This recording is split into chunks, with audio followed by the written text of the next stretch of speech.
Hi friends, welcome to Salem Punita's Recipes. இன்னைக்கு தக்காளி சாதம் செய்ய தேவையான தக்காளி தொக்கு எப்படி செய்யறதுன்னு பார்ப்போம். இந்த தொக்கை நாம செஞ்சு ஃப்ரிட்ஜில் வச்சுட்டு 10-15 நாள் கூட யூஸ் பண்ணிக்கலாம். நல்லா ஊறி ரொம்ப டேஸ்டா இருக்கும். இது நம்ம டிஃபன் பாக்ஸ் கிளறி கொடுக்கறதுக்கு ஈஸியா இருக்கும்.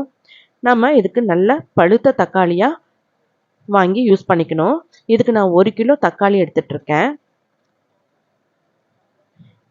இந்த சாதம் நம்ம தக்காளி பிரியாணி செய்கிறது மாதிரி இல்லாமல் வேறு மாதிரி டேஸ்ட்டில் ரொம்ப நல்லாயிருக்கும். இதுக்கு என்னென்ன பொருட்கள் தேவைன்னு பார்ப்போம். இதுக்கு சின்ன வெங்காயம் ரொம்ப நல்லாயிருக்கும். சின்ன சின்னதாக இருந்தால் அப்படியே முழுசாக போட்டுக்கலாம், இல்லை ரெண்டாக வெட்டி கட் பண்ணி சேர்த்துக்கலாம். அரை கைப்பிடி அளவுக்கு புதினா எடுத்துக்கிட்டு இருக்கேன். 1/4 கைப்பிடி அளவுக்கு கொத்தமல்லி, 2 டேபிள் ஸ்பூன் உப்பு, 1 டேபிள் ஸ்பூன் காஷ்மீரி மிளகாத்தூள், கொஞ்சம் மஞ்சள் தூள், 2 டேபிள் ஸ்பூன் இஞ்சி பூண்டு விழுது, 4 பச்சை மிளகாய். இது ரொம்ப காரமாக இருக்கிறதுனால 4 எடுத்துகிட்ருக்கேன். இல்லைன்னா நீங்கள் 8 எடுத்துக்கலாம். காரம் கம்மியாக இருக்கிறது பச்சை மிளகாய்னா 8 எடுத்துக்கலாம். 8 ஏலக்காய், 2 பிஞ்சு அளவுக்கு ஜாதிக்காய். இதை நான் பொடிச்சு சேர்த்துக்குவேன். எப்பயுமே நான் பிரியாணிக்கு பொடிச்சு தான் சேர்த்துவேன். ஒரு 16 லவங்கம், சின்ன சின்னதாக இந்த மாதிரி கட் பண்ண பட்டை 16, 1 அன்னாசிப்பூ, 8 மராட்டி மொக்கு, 2 பிரியாணி இலை, 175 ml எண்ணெய். நான் கொஞ்சம் பெரிய பாத்திரமாக எடுத்திருக்கேன் செய்கிறதுக்கு. ஏன்னா தக்காளி தெரிச்சு விழும், அதனால் பெருசாக எடுத்துகிட்ருக்கேன்.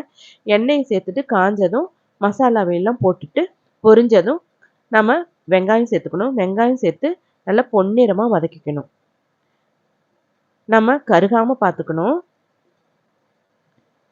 பொன்னிறமாக வதங்கினதுமே இது கூட பச்சை மிளகாய் சேர்த்துக்கணும். பச்சை மிளகாவை கீரி சேர்த்துக்கணும், இல்லைன்னா வெடிக்கும். இப்போ வதங்கிருச்சு. இது கூட நம்ம இஞ்சி பூண்டு விழுது சேர்த்துக்கணும். இஞ்சி பூண்டு விழுது சேர்த்துட்டு 1 நிமிஷம் வதக்கினாவே போதும். அந்த பச்சை வாசனை போனாவே போதும். இப்போ இது கூட உப்பு, மிளகாத்தூள், மஞ்சள் தூள் சேர்த்துக்கலாம். வேற எந்த மசாலாவும் பிரியாணி மசாலாவோ எதுவுமே தேவையில்லை. இதுவே ரொம்ப நல்லாயிருக்கும். இது நம்ம செஞ்சு அப்படியே ஸ்டோர் பண்ணி வைக்கிறப்ப இந்த மசாலா எல்லாமே ஊறி இன்னும் நல்ல டேஸ்ட்டாக இருக்கும். இப்போ நான் தக்காளியை மிக்சி ஜாரில் சேர்த்துட்டு 1-2 அடித்து சேர்த்துக்கிறேன். ஏன்னா கட் பண்ணி சேர்த்துனா வதங்கவே வதங்காது, ரொம்ப லேட் ஆகும். அதனால் இந்த மாதிரி மிக்சி ஜாரில் 1-2 அடித்து சேர்த்துட்டு நல்லா கலந்து விட்டுறலாம். இப்போ சேர்த்து நல்லா வதக்கிடலாம். இதுக்கு நம்ம தண்ணியெலாம் சேர்த்த வேண்டியதில்லை, இதுலேயே ரொம்ப தண்ணி இருக்கும். நம்ம இது நல்லா வதங்கி நல்லா எண்ணெய் பிரியிற வரைக்கும் நம்ம வேக வைக்கணும். அப்பப்போ கிளறி விட்டுட்டே இருக்கணும். பாதி அளவு இப்போ வெந்துருச்சு. அது கூட இப்போ பொடிச்சு வச்ச இந்த ஏலக்காவும் ஜாதிக்காவும் சேர்த்துக்கலாம். இது சேர்த்தாவே வாசனை ரொம்ப நல்லாயிருக்கும். நான் எல்லா பிரியாணிக்குமே இந்த மாதிரி பொடிச்சு தான் சேர்த்துக்குவேன். இப்போ சாதத்தை, இது புழுங்கலரிசி சாதம்.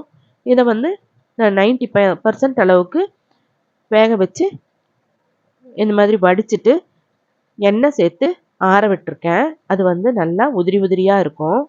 இதுக்கு நல்லா வேக வைக்கக்கூடாது, கொஞ்சம் இந்த மாதிரி தான் வேக வைக்கணும். அப்போ தான் நம்ம கிளறப்ப கசகசன்னு ஆகாமல் இருக்கும். இப்போது நமக்கு எண்ணெயெல்லாம் பிரிஞ்சு பாருங்கள், தக்காளி தொக்கு ரெடி ஆகிடுச்சு. நாம் இப்போ இதை நாம் ஸ்டோர் பண்ணி வைக்கிறதுக்கு எடுத்து வச்சுட்டு மிச்சத்தை நாம் சாதத்துக்கு கிளறத்துக்கு வச்சுக்கலாம். இப்போ நான் 1 கிலோ தக்காளி சேர்த்துருக்கிறதுனால நான் பாதி அளவுக்கு இந்த தக்காளி தொக்கை நான் எடுத்து வச்சிட்றேன். 1 கிலோவுக்கு 1 கிலோ தக்காளினா 1 கிலோ சாதம் கிளறலாம். இதில் நீங்கள் வீடியோவை ஸ்கிப் பண்ணாமல் பார்த்தீங்கன்னா இந்த டிப்ஸ் எல்லாம் உங்களுக்கு யூஸ்ஃபுல்லாக இருக்கும். இப்போ இதை எடுத்து வச்சாச்சு. மீதி அந்த பாத்திரத்துலேயே நான் வச்சு சாதத்தை கொட்டி கிளறேன். ஏன்னா பாத்திரம் அகலமாக இருக்கிறதுனால சாதம் கிளறதுக்கு ரொம்ப ஈஸியாக இருக்குது. இப்போது சாதத்தை அதில் கொட்டிட்டு நம்ம கிளறிக்கலாம். இப்போ நம்ம கிளறப்ப கரெக்டான டேஸ்ட் இருந்ததுன்னா இன்னும் கொஞ்சம் சேர்த்து நம்ம கிளறணும். ஏன்னா ஊறி அது கொஞ்சம் சப்புன்னு ஆயிடும். அதனால வந்து நமக்கு வந்து நம்ம டேஸ்ட் வந்து நல்லா சுருக்குன்னு இருக்கிற மாதிரி கிளறி வைக்கணும். பாருங்க எப்படி வந்து சாதம் வந்து உதிரி உதிரியா இருக்கு. ரொம்ப பார்க்கவே ரொம்ப சூப்பரா இருக்குங்க. டேஸ்ட் ரொம்ப சூப்பர். இப்ப கொஞ்சம் சப்புன்னு இருக்குன்னு நான் இன்னும் 2 டேபிள் ஸ்பூன் தக்காளி தொக்கு சேர்த்து இப்ப கிளறுனேன். இது வந்து நாங்க சாப்பிட்றப்ப கரெக்ட்டா இருக்கும். இன்னும் ஒரு 3, 4 மணி நேரம் ஆகும் நாங்க சாப்பிட்றதுக்கு. அப்போ வந்து இதனோட டேஸ்ட் வந்து கரெக்ட்டா இருக்கும். பாருங்க எப்படி தக்காளி சாதம் தகதகன்னு அப்படியே ரெட் கலர்ல சூப்பரா இருக்கு இல்லைங்களா? இது வந்து நாம சாப்பிட்றப்ப கரெக்டான டேஸ்ட்டுக்கு இருக்கும். நீங்களும் வீட்ல இந்த தக்காளி தொக்கு செஞ்சு யூஸ் பண்ணி பாருங்க. உங்களுக்கு இந்த அ வீடியோ ரொம்ப யூஸ்ஃபுல்லா இருக்கும்னு நம்புறேன். இத நீங்க செஞ்சு பார்த்துட்டு கமெண்ட் பாக்ஸ்ல கமெண்ட் பண்ணுங்க. உங்களுக்கு இந்த வீடியோ பிடிச்சிருந்ததுன்னா, நீங்க என்னோட சேனல சப்ஸ்கிரைப் பண்ணுங்க, லைக் பண்ணுங்க, ஷேர் பண்ணுங்க. பெல் ஐகான டச் பண்ணுங்க. அப்பதான் என்னோட வீடியோஸ் எல்லாமே வரும்.